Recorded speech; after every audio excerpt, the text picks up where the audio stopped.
Timnas Indonesia U20 sukses mengalahkan Vietnam dan meraih tiket ke Piala Asia U20 2023 di Uzbekistan. Hasil manis ini tak lepas dari pergantian jitu. Timnas Indonesia U20 bersaing merebutkan tiket melawan Vietnam pada matchday terakhir grup F kualifikasi Piala Asia U20. Kedua tim bertanding sangat ngotot di Stadion Gelora Bung Tomo, Surabaya, Minggu tanggal 18 September tahun 2022, malam waktu Indonesia Barat. Vietnam kemudian menyamakan skor menjadi 1-1 di menit ke-66 lewat bunuh diri Muhammad Ferrari.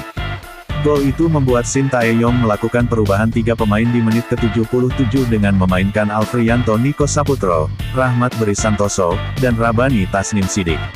Serangan Indonesia lebih meningkat setelah ketiga pemain itu masuk, namun malah dibobol Din Suantien lewat skema serangan balik pada menit ke-79.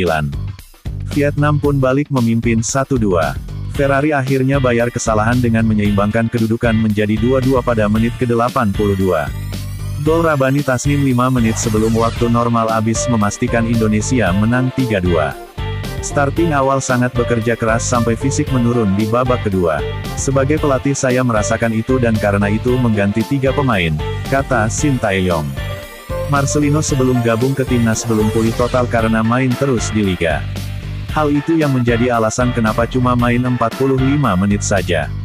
Saya juga sudah bilang dia sebelumnya tidak main di babak pertama, tegasnya. Hasil ini membuat Indonesia keluar sebagai juara grup F dengan 9 poin. Garuda Nusantara pun lolos ke Piala Asia U20 2023 di Uzbekistan. Vietnam pada akhirnya meraih tiket ke Piala Asia U20 2023. Keberhasilan itu didapat karena Vietnam memuncaki klasemen akhir runner-up terbaik.